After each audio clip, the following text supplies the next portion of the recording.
Thank you very much, Russ, for keeping the time so strictly. I'm sorry to be so strict, but I'm sure you all want to have lunch. So we will keep it that way. Our next speaker is Pepa Moran.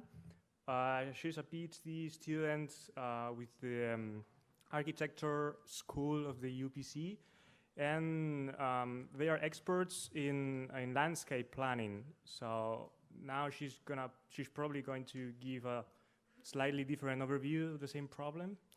So, welcome.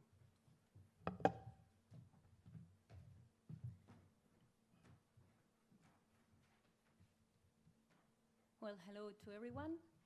I'm going to mainly read what you see in the screen, so you can follow very well the presentation. In Barcelona, I'm going to present the work we are developing in the Master in Landscape Architecture with the GRAF team of firefighters of the Catalan government in Catalonia. And we have focused on an area in Park Collserola. The Barcelona metropolitan area has entered into the categorization of major wildfire risk areas due to the increasing vulnerability in climate change context, and has become an urban forest system of 4.5 million people in direct contact with 3 natural parks, one of them the Collserola Natural Park. We cannot deal with these issues thinking that we are facing a strictly ecological, social, or economic problem. It's a subject of landscape in its full complexity. What we produce, or we are working on, is an essay, because I cannot say that it is a real methodology, but it is an essay of how to introduce wildfire dynamics into landscape planning, to reduce vulnerability or even to reduce uncertainty related to vulnerability, and recognize values in landscape. From landscape architecture, we work through representation. Risk is perceived when it is prefigured, and representation is understanding representation as drawing, mapping, modeling, generating scenarios is a tool for research, decision-making, and also communication, entering into a purposeful and informative debate of planning and decision-making. The methodology studies the current situation of vulnerability in the Park of Collserola, as well as the dynamic condition of wildfires. First, what we have proposed is to map landscape values and vulnerability. Landscape values are directly related to vulnerability, since vulnerability is proportional to the risk of loss of values. And from the recognition of these values, as well as from the study of wildfire behavior and historical wildfires, it can be determined the degree of vulnerability of the study area. Another thing we have done is representing landscape dynamics. The study of the temporal evolution of Collserola landscape in the last decades, where wildfires are included, provides specific data as forest ages, quantification of land uses changes, and regeneration capacities to anticipate tendencies. Another aspect that we focus is representing landscape agency. This is for us a key word. Nowadays, there are fewer landscape agents with a direct and daily link with their territory, farmers, herders, but there are new agents with timely linkage, tourists, managers, with a powerful processing capacity. This methodology proposes the recognition of the agents of transformation who produce the necessary energy to increase resilience and generate transformation.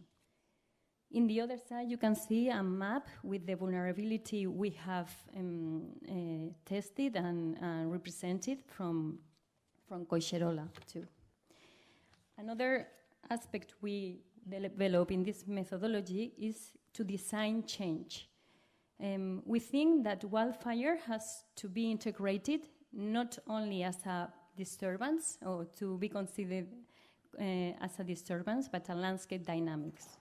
Wildfires are culturally integrated in landscape depending on its intensity and frequency, varying its conception from dynamic to disturbance. There is not a clear limit between considering wildfires as a dynamic or as a disturbance. We think that it depends also very much about our specific relation to the landscape. Managing vegetation has been the traditional tool to modulate landscapes and therefore to modulate wildfires. Introducing small amounts of change through management, it reduces wildfire potential. Nowadays, low intensity and high frequency wildfires, so the small fires, we could say, are one of the most efficient dynamics that modulate landscape, but most of them are extinguished due to sociopolitical decision making. The strategy of this methodology proposes to integrate into landscape planning the dynamic of wildfires not only as a random event, but as a strategic dynamic that manage vegetation and modulate change. Here in the left, my left, you can see a diagram of the evolution of the landscape in Collserola. We try also to visualize change. We think it's a very powerful issue to show things through the visualizing. And we think it's an issue also to communicate to very different kind of people and agents. The challenges of our work is that, first of all, we are making an exploration. We think that the real methodology should be done by a transdisciplinary work between fire practitioners and other research communities, as you have explained your own work, and we think that it should be done through this kind of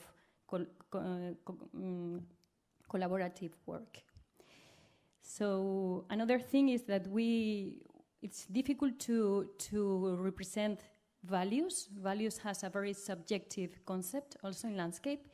There are many methodologies, but we have to think or introduce the subjectivity of values and the people who are involved to the landscape. And we think this methodology should introduce stakeholders in the process of design and decision making. We also think that this methodology should add data and modeling that many of you also are working on.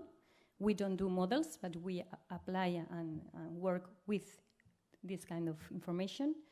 And we think that it's very important to test these methodologies on specific scenarios.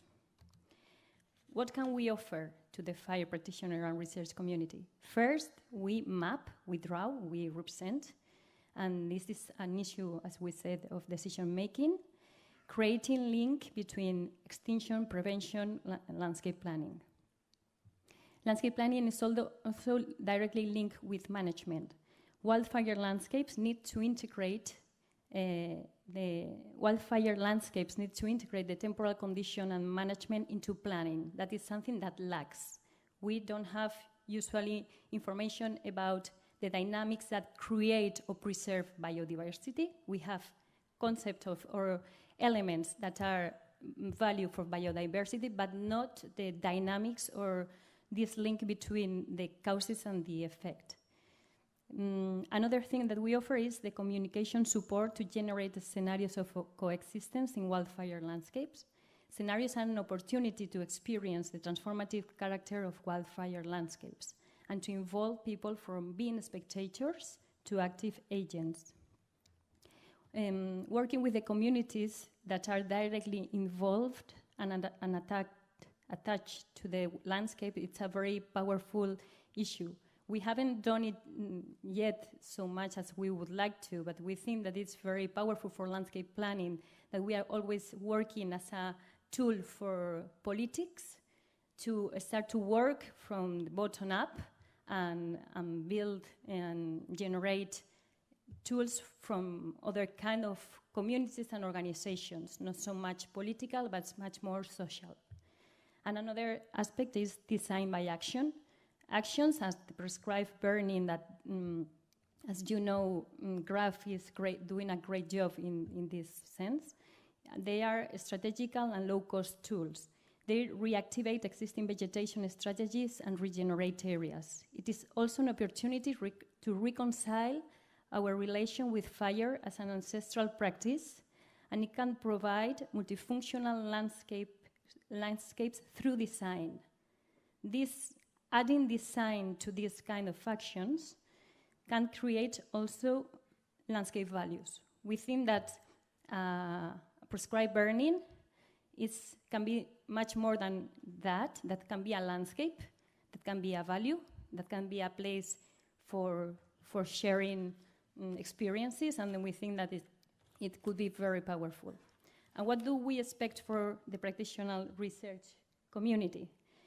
This transdisciplinary methodology, I already said, our work is an essay, but the real methodology has to be done through many other people, not only landscape planners. And the last one is that we, even to transform this methodology from a theoretical perspective to a practical one, we think that it's really important to test it, as you have shown also in your work. You have to work on the field, and we want to do it and to improve all this knowledge and generate experience and create common knowledge. Thank you very much.